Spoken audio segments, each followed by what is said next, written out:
So we're live at the India Lounge in Davos, and joining us now are some of the most respected voices in Indian industry. Rahul Bajaj is with us, Pawan Munjal is with us, and Kailash Satyarthi, Indian icon, Nobel laureate, and also my colleague and Business Today's managing editor, Rajeev Dubey. Welcome to all our guests.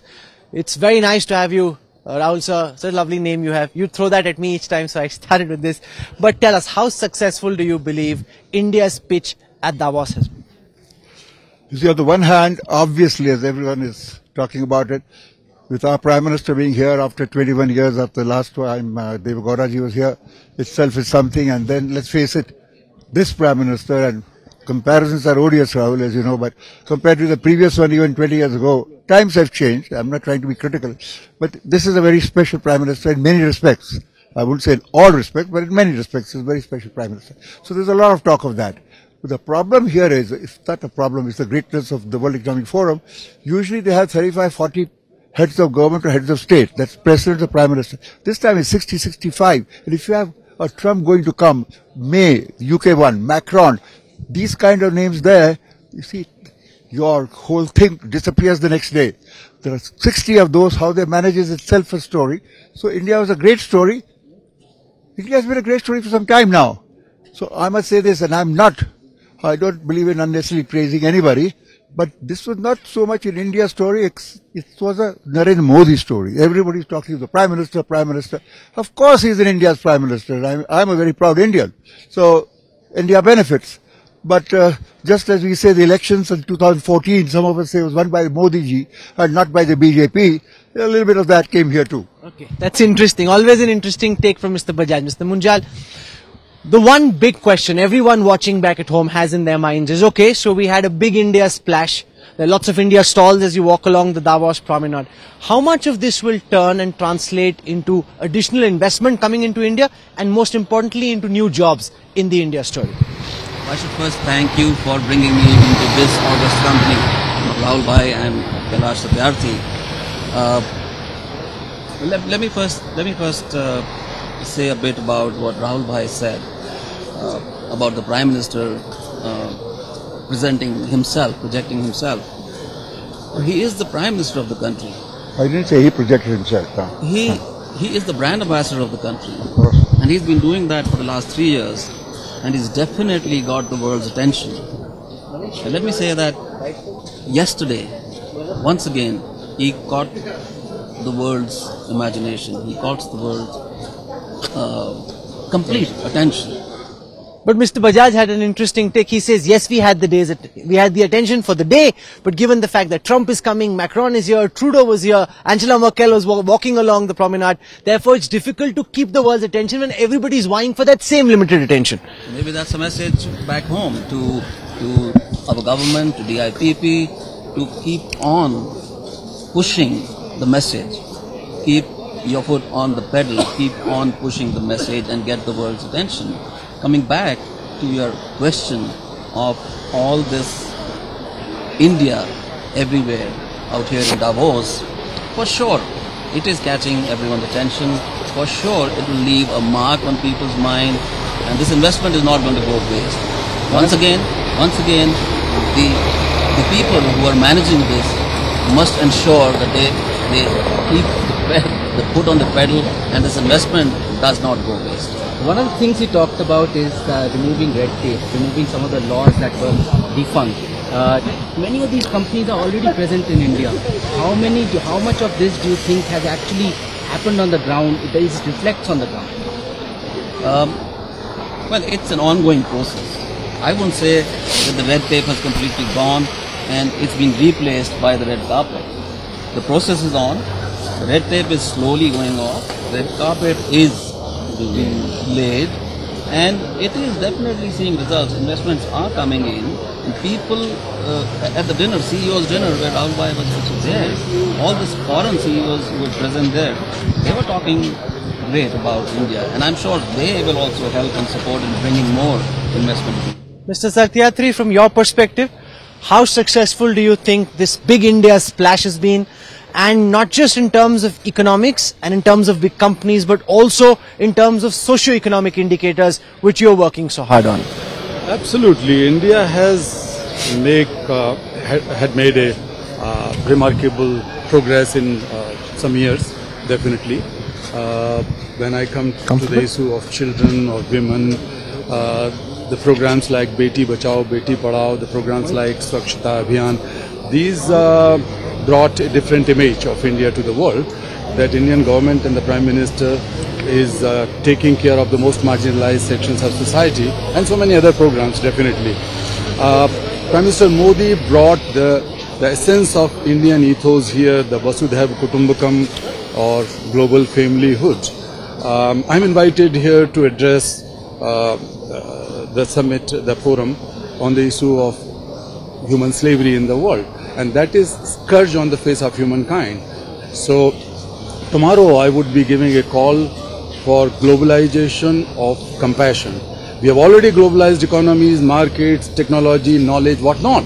But this is the time to globalize compassion to make a shared future for the world. I also want to welcome to newsroom at this time the Chief Executive Officer of the Niti Aayog, Amitabh Kant. He's walking straight out of a session and he's coming here. Mr. Pawan Munjal had a very important point.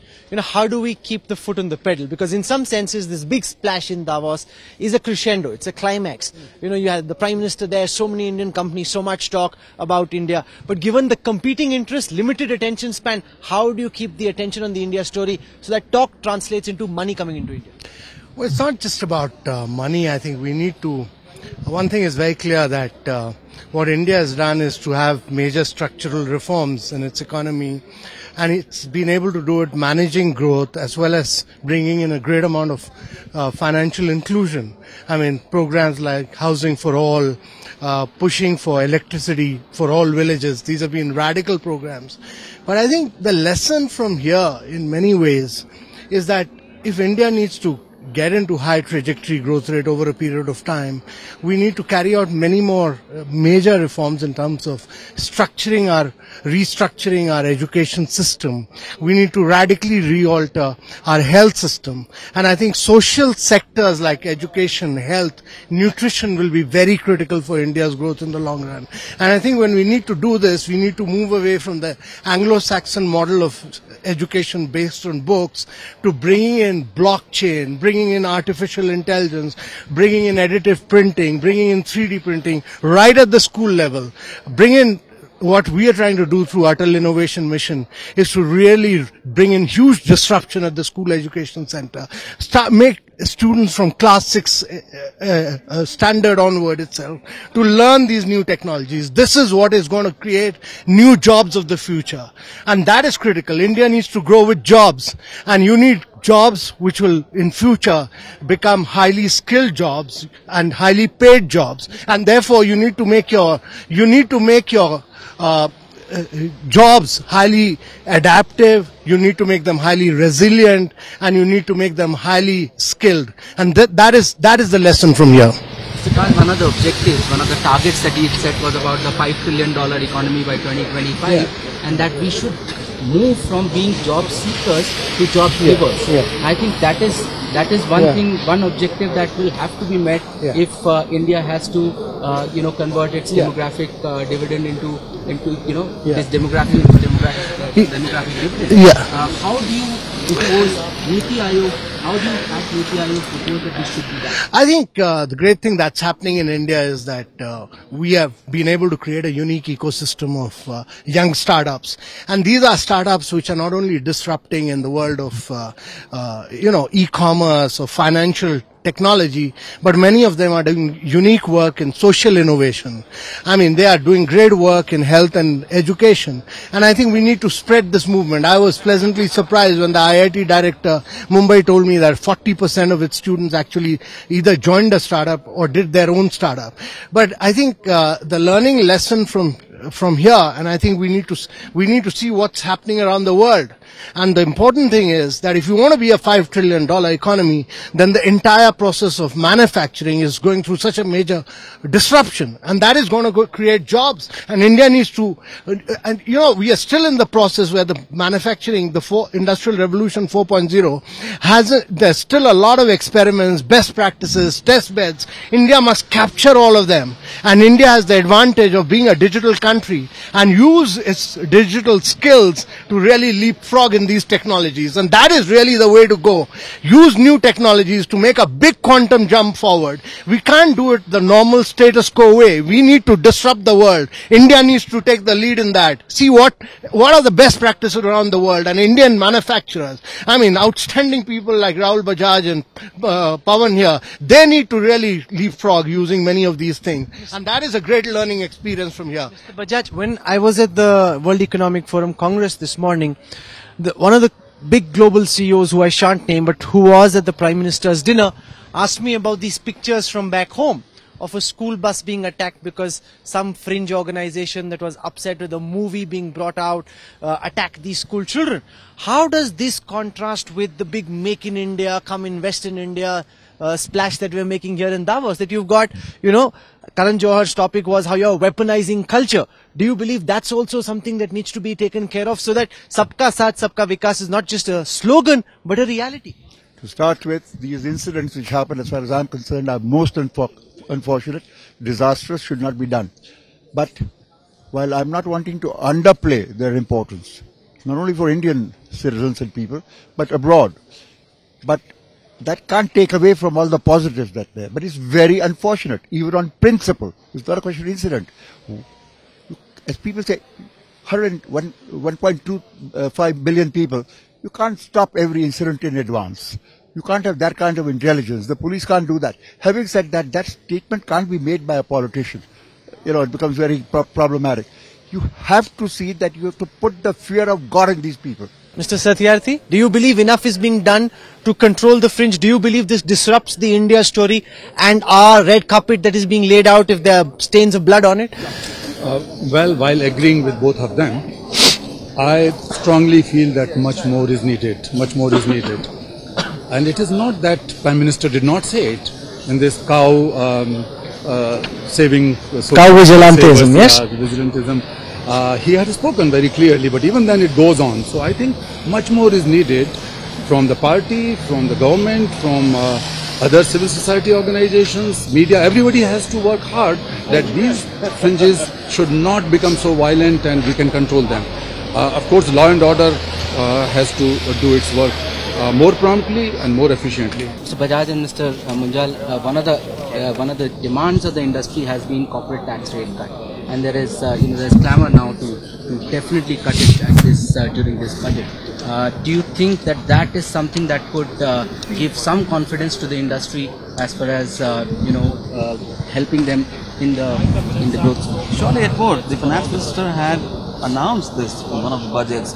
He had shown us a roadmap. First major budget. A roadmap. But we are not following that road. No, but there is, or can I say this, that there's also fluidity because of indirect tax structure being changed with the GST. How many balls can the government have in the air? All the revenue projections will go for a toss there. Well, two big balls were thrown up in the air, the demonetization followed by GST, and they both gone through successfully. And they did it for SMEs last year, so there's a lot of expectation, Mr. Bajaj, this time?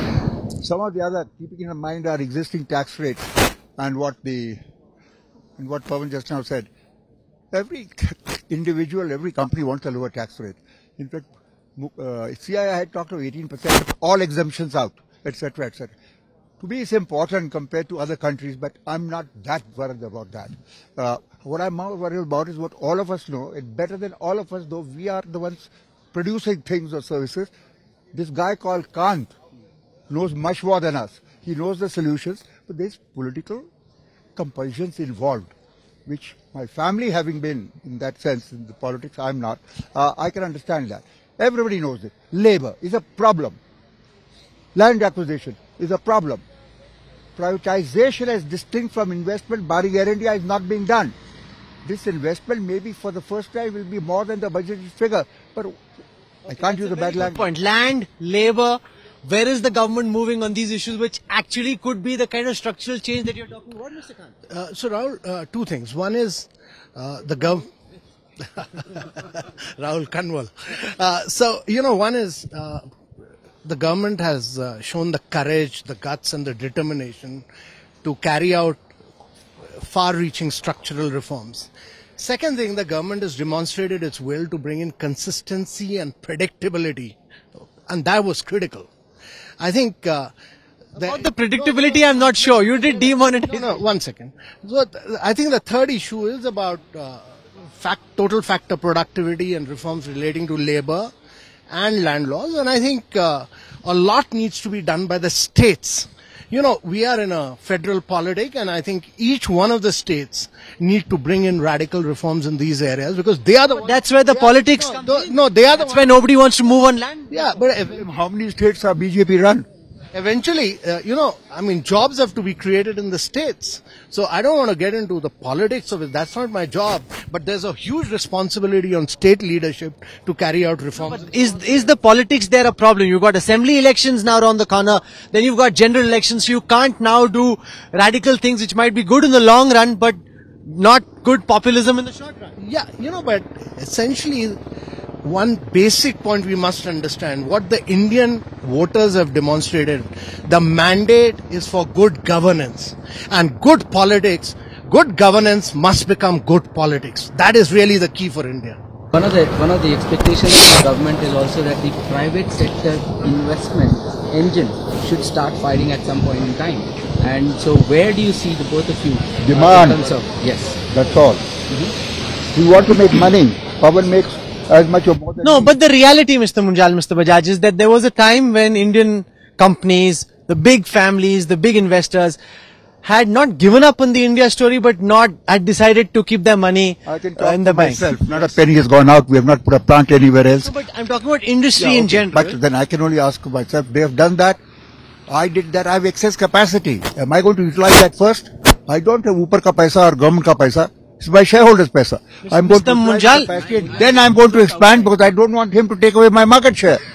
We are close friends, but in the market we compete like mad. Well, while we've looked outside, but we've continued to invest within the country every year. No, so this question is not so much specifically about your companies, but about India Inc. in general. Now, there are several big companies.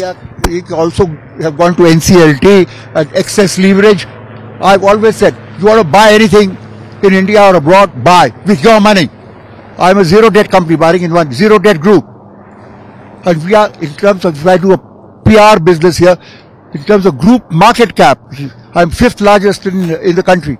Means without giving corruption, without doing this, without taking debt, if you can grow, then Modi ji and Kant are right. Mr. Satyarthi, I want to understand from you, what would you like to see happen in the months to come to build on the kind of momentum that we've seen in Davos?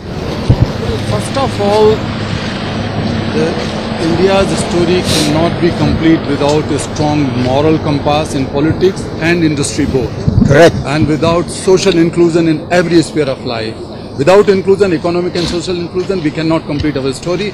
We cannot stand with strong morality in the world, and which India can do. India can provide. Only India can lead as Jagat Guru or the moral power in the world, which is inbuilt in our industry, which is inbuilt in our politics. That has to come out. Unfortunately, that is fading away. So that's one. Secondly, I think it is always good to prioritize some of the issues. If we have to shape our future, we have to shape our present. And that should begin, as Kant said, with education. We have to invest more on education. India is proud of having 40% of its population below the age of 18, and we call it demographic dividend. But what we spend on these children, our investment on 40% of India's children is less than 4%, combined on their education, healthcare and protection.